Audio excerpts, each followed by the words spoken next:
இப்போ அண்ணாமலை கடுமையாக விமர்சனம் பண்ணி பேசினதை நீங்களும் பார்த்துருப்பீங்க.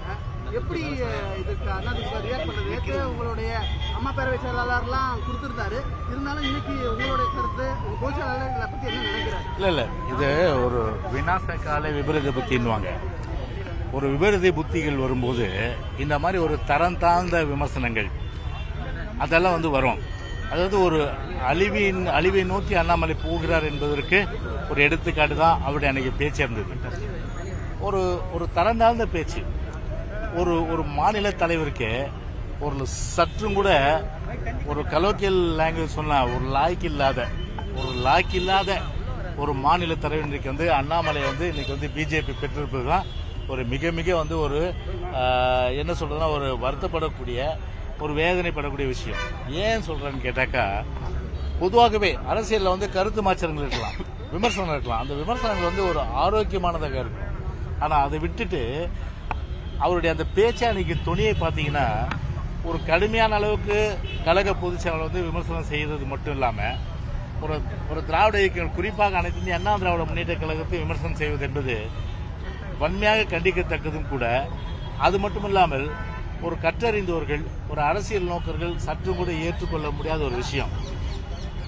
குறிப்பா அண்ணாமலை பொறுத்தவரை அவருடைய நிலைப்பாடு என்னன்னா, அவர் ஒரு மாநில தலைவர் இல்லை, அவர் பிஜேபி என்கின்ற ஒரு கார்பரேட் கம்பெனிக்கு ஒரு மேனேஜர். இந்த மேனேஜர் யாருடைய ஆட்டத்துக்கெல்லாம் ஆடுகிறார் என்று சொன்னால் திரு மு.க. ஸ்டாலினுடைய ஆட்டத்துக்கெல்லாம் ஆடுகின்றார். குறிப்பா சொல்லணும்னா தேர்தல் காலத்தில், அதாவது திரு மு.க. ஸ்டாலின் அவர்கள் பிஜேபிக்கும் எங்களுக்கும் ஒரு ரகசிய கூட்டணி இருக்குது என்று சொல்லும்போது அது எந்த காலத்திலாவது அண்ணாமலை மறுக்கல. மாறாக இன்னைக்கு பிஜேபியும் இன்னைக்கு டிஎம்கேயும் ரகசிய கூட்டணி. அந்த ரகசிய கூட்டணி ரெண்டு கார்பரேட் கம்பெனி ஒன்னாகி இன்னைக்கு ஒரு ரகசிய கூட்டணி அமைத்து அது பெரிய அளவுக்கு இன்னைக்கு ஒரு விவாத பொருளாகிவிட்ட நிலையில இன்னைக்கு ஸ்டாலின் பேச்சை கேட்டுட்டு அந்த மாதிரிலாம் இல்ல அப்படின்றதுக்கு அவர் தன்னுடைய அந்த மேடையை இன்னைக்கு ஒரு அநாகரிகமாக பயன்படுத்திய ஒரு சூழ்நிலை தான். அண்ணாமலையுடைய தகுதி என்ன? ஒரு 3 வருஷம் தான் அரசியல். பொதுச் செயலாளருடைய தகுதி என்ன? ஒரு கிளை செயலாளர், ஒன்றிய செயலாளர், அதன் பிறகு பல்வேறு, அதாவது சட்டமன்ற உறுப்பினர், நாடாளுமன்ற உறுப்பினர், அமைச்சர், ஒரு முதலமைச்சர். ஒரு கொடி பிடிக்கின்ற தொண்டன் கூட ஒரு கொடி கட்டிய காரில், அரசு காரில் ஒரு முதலமைச்சராக வர முடியும் என்று சொன்னால் அது அனைத்து இந்திய அண்ணா திராவிட முன்னேற்ற கழகத்தில் மட்டும்தான் முடியும். அப்படி உங்களுடைய நிலைமையே அண்ணாமலை, நான் பண்பாடோட பேசுறேன், அண்ணாமலை மாதிரி தரம் தாழ்ந்து பேசல. உங்களுடைய நிலைமையே ஒரு விட்டில் பூச்சி எத்தனை நாள் தெரியுமா? அதனுடைய வாழ்க்கையே 7 நாள். விட்டில் பூச்சி ஒரு முழுமையான அளவுக்கு பார்த்தீங்கன்னா ஒரு மின்மினி பூச்சி. இந்த அளவுக்கு தான் அண்ணாமலையினுடைய அந்த ஒரு அரசியல் நிலைமை இருக்கு. ஆனால் இதை மறந்துட்டு இன்னைக்கு ஒரு பாரம்பரியமிக்க ஒரு கட்சி அனைத்து இந்திய அண்ணா திராவிட முன்னேற்ற கழகம் 31 வருஷம் ஆண்ட கட்சி. அது மட்டும் இல்லாமல் ஏறக்குறைய 52 ஆண்டுகள் கடந்து இன்னும் 100 ஆண்டுகள் இருக்கின்ற பல்வேறு வகையில் மக்களுக்கு செய்கின்ற 2026 ஆட்சி அமைக்கின்ற வல்லமை பெற்றிருக்கின்ற ஒரு மாபெரும் இயக்கத்தை பேசுறேன்னா அதுக்கு கொஞ்சமாச்சும் யோகியதை இருக்கா அண்ணாமலைக்கு? இல்ல தகுதி இருக்கா? பேசக்கூடிய அளவுக்கு உங்களுக்கு அந்த முகாந்திரம் இருக்கா? இல்ல. 1,12,000 பேர் இன்னைக்கு உள்ளாட்சி தேர்தலில் நாங்க நிக்க வைப்பேன்னா பல பூத்துல ஆளே இல்ல. கேண்டிடேட் 1,12,000 பேர் கிடையாது. அப்படி இருக்கும்போது 1,12,000 பேர் நிக்க வச்சுருவாங்க. அந்த 1,12,000 பேர் ஜெயிச்சிருவாங்களாம். அந்த ஜெயிச்சுட்டு அவங்க ஆட்சி பிடிச்சிருவாங்களா? எப்படிப்பட்ட ஒரு கற்பனையான கோட்டையை இன்றைக்கு திரு அண்ணாமலை இன்னைக்கு சொல்றாருன்னா எந்த அளவுக்கு பார்த்தீங்கன்னா இன்னைக்கு ஒரு கற்பனையிலேயே இன்னைக்கு அரசியல் பண்ணிட்டு இருக்காரு. கற்பனையிலேயே மிதந்து கொண்டிருக்கிறார். ஒரு மின்மினி பூச்சி போல, ஒரு விட்டில் பூச்சி போல. இப்ப சொல்றாரு திராவிட இயக்கம் ஒழிக்கிறது தான். இதுவரையில திமுக வாய் திறக்கல. ஏன்னா திராவிட இயக்கம் வரும்போது அண்ணா திமுக ஏதாவது வாரஸ் பாரதி வாய் திறந்திருக்காரா? எப்படி அவங்களால முடியும்? அப்படின்னு சொல்றாங்களா? இதுவரை சொல்லவே இல்லை. திராவிட இயக்கத்தை ஒழிச்சிடலாம். திமுக வந்து நீ எப்படி வேணாலும் பேசிக்கோ, ஆனால் திராவிட இயக்கங்கள் ஒன்றாக இருக்கின்ற அனைத்து இந்திய அண்ணா திராவிட முன்னேற்ற கழகத்தை இந்த விட்டில் பூச்சி பெரிய ஆலமரம், பெரிய அளவுக்கு பார்த்தீங்கன்னா வந்து ஒரு வீரனா இருக்கின்ற அந்த குதிரை ஓடக்கூடிய ஒரு மாபெரும் வந்து இயக்கம் அனைத்து இந்திய அண்ணா திராவிட முன்னேற்ற கழக இயக்கம். அந்த இயக்கத்தை போய் ஒழிக்கிறது வேலைன்னா கருணாநிதி அவங்க அப்பாவாலே முடியல, கருணாநிதி முப்பாட்டனால முடியல, உங்க அப்பாவாலே முடியாது, அண்ணாமலை அப்பாவாலே முடியாது, அப்பாவாலே முப்பாட்டனால முடியாது. அனைத்து இந்திய அண்ணா திராவிட முன்னேற்ற கழகத்தை வந்து தொட்டு பார்த்தால் அவன் கெட்டு போனவனாக தான் நிச்சயமா இருப்பான். இதுதான் வந்து இன்றைக்கு வரலாறு. எனவே எத்தனை 7 ஜென்ம அண்ணாமலை எடுத்தாலும் சரி, அனைத்து இந்திய அண்ணா திராவிட முன்னேற்ற கழகத்தை இனி அழிக்கிறதுக்கு ஒருத்தம் கூட பிறக்க முடியாது. அப்படி நேற்று பிறந்த குழந்தை இது, கிட்டத்தட்ட 3 வருஷம் குழந்தை. இந்த குழந்தை பார்த்து 52 வருஷம் பெரிய அளவுக்கு அனுபவம் பெற்ற அனுபவசாலி, பெரிய அளவுக்கு வந்து இருக்கின்ற ஒரு ஆலமரம் போல இருக்கின்ற இயக்கத்தை அழிக்காம ஒழிக்காம இன்னைக்கு விரக்தி. அண்ணாமலை பொறுத்தவரை என்னன்னா, லண்டன் போறாரு போல இருக்கு. ஒரு பக்கம் ஸ்டாலின் வந்து அமெரிக்கா போறாரு. 2 பேரும் போய் அங்க என்ன பேசுறாங்கன்னு தெரியல. இங்க நின்னா இங்க பேசுறாங்க தெரிஞ்சு சொல்லி அங்க போய் என்ன கனெக்டிவிட்டி ஆக போதோ அது தெரியல, அது வேற விஷயம். ஆனால் ஒரு மேனேஜரை ரிலீவ் பண்ணிட்டாங்க.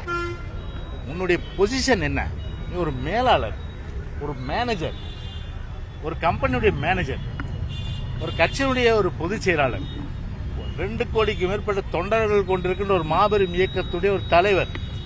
ஆனால் ஒரு மேனேஜர் போய் 2 கோடிக்கு மேற்பட்ட தலைவர்கள் கொண்டிருக்கின்ற ஒரு மாபெரும் இயக்கத்தையும் அதனுடைய பொதுச்செயலாளர் இழிவுபடுத்த சொன்னால், இந்த விட்டில் பூச்சி எல்லாம் இந்த கடைசி காலத்தில் என்ன ஆகுன்னா, இந்த பல்பு பெரிய அளவுக்கு பிரகாசம் எரியும், அப்புறம் பார்த்தா டப்புன்னு ஃபியூஸ் போயிடும். அந்த மாதிரி ஃபியூஸ் போன அண்ணாமலையா தான் இன்னைக்கு நாட்டு மக்கள் பார்ப்பாங்க. அதில் இந்த வாய்ஜாலம், இந்த உதாறு, இந்த சவால் விடுறது, இதெல்லாம் பேச்சோட தான் உங்களுக்கு அடங்கும். எந்த காலத்திலும் சரி, ஆட்சின்றது உங்களுக்கு வந்து ஒரு பகல் கனவு தான், ஒரு காணல் நீர் தான். கோட்டை பக்கமே வர முடியாது. அதோட ஒரு எம்எல்ஏ சீட்டு கூட உங்களால ஜெயிக்க முடியாது.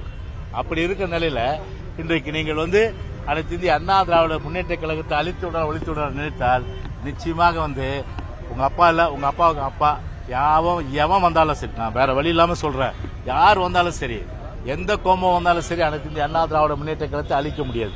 டிஎம்கே பத்தி ரஜினிகாந்த் பேசியிருக்காரு, எப்படி பாக்குறீங்க சார்? ரொம்ப சீனியர் உட்கார்ந்துட்டு இருக்காங்க, வழி விட மாட்டேங்கிறாங்க.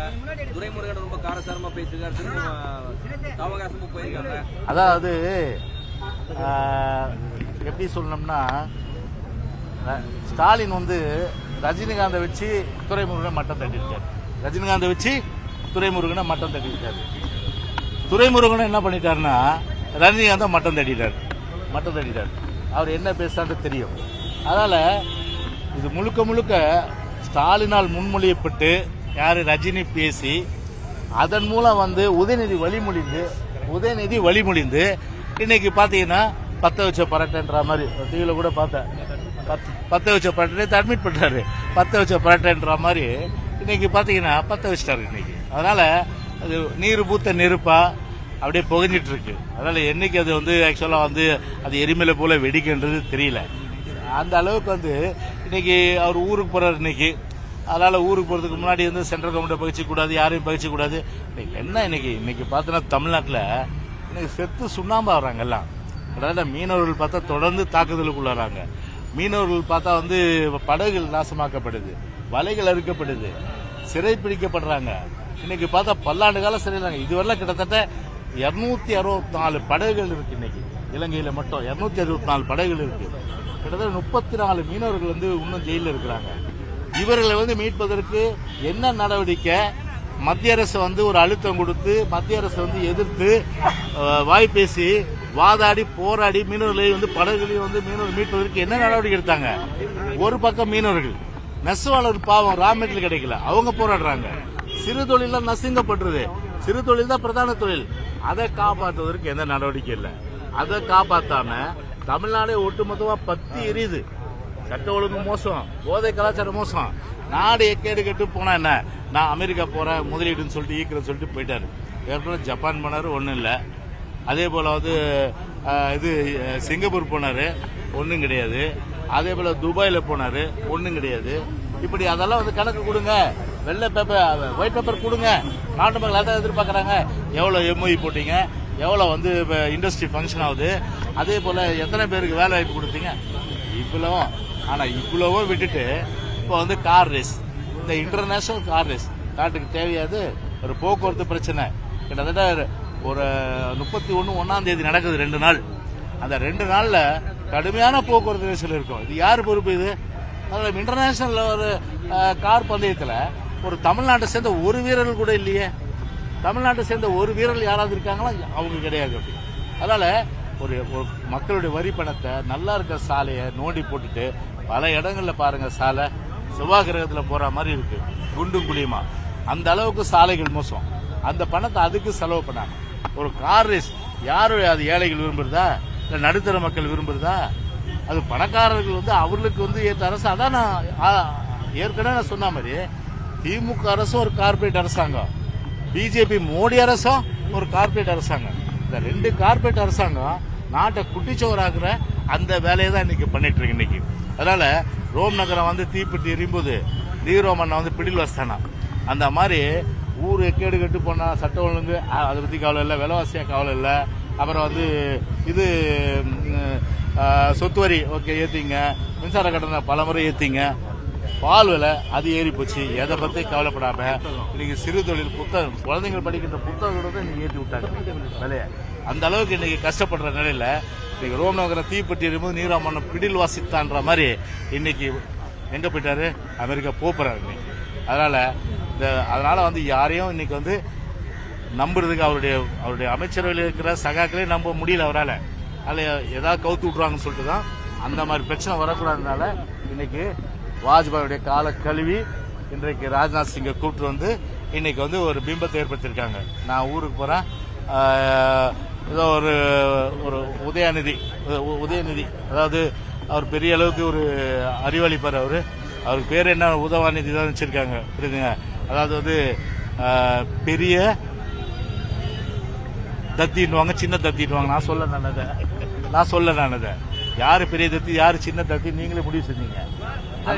இனி வரக்கூடிய நான் சொல்றேன் கேட்டுங்க, அந்த மாதிரி நீங்க முடிவு செஞ்சீங்க. அந்த மாதிரி ஒரு சின்ன ஆள்கிட்ட இன்னைக்கு விட்டுட்டு போயிட்டா ஏதாவது ஆயிடுமே சொல்லிட்டு இன்னைக்கு மத்திய அரசு நீங்க பாத்துங்கன்னு சொல்லிட்டு ஒரு காபந்து அப்படின்னு சொல்லிட்டு இன்னைக்கு சென்ட்ரல்ல இன்னைக்கு வந்து வேண்டிட்டு இன்னைக்கு இவர் பிரைம் மினிஸ்டர் மோடியினுடைய காலை கழுவிட்டு இன்னைக்கு போயிருக்கு. இனி வரக்கூடிய தேர்தல்கள்ல அதிமுகவுக்கு 4வது கூட கிடைக்காது அப்படின்னு சொல்றாங்க. யாரு அங்க வரக்கூடிய தேர்தல்ல இவர் வந்து தனியா நின்னாரா? இப்போ பார்லிமெண்ட் எலெக்ஷன் தனியா நின்னாரா? எத்தனை கட்சி, டிஎம்கே, மூவேந்தர் முன்னேற்ற கழகம், பிஎம்கே, அதுக்கப்புறம் வேந்தர் கட்சி, அதுக்கப்புறம் ஜான் பாண்டியன் கட்சி, அதுக்கப்புறம் பல கட்சிகள் எல்லாத்தையும் சேர்த்துட்டு இன்னைக்கு நான் ஓட்டு வாங்கிட்டேன். நீ தனியா நின்று பாரு, உன் செல்வாக்கு தெரியும். பூத்துலயே ஆள் கிடையாது. ஒரு எம்எல்ஏ சீட் வாங்க முடியுமா? சேலஞ்ச் பண்ணி சொல்ற வாங்க முடியாது. நோட்டாவோட தான் நீங்க போட்டி போடுவீங்க. கடைசி காலத்து சொல்றேன், வர 2026 பிஜேபி பொறுத்தவரை நோட்டாவோட போட்டி போடுகின்ற அந்த நிலை தான் இன்னைக்கு. அதனால கண்டிப்பா அது நடக்குது. ஓகே,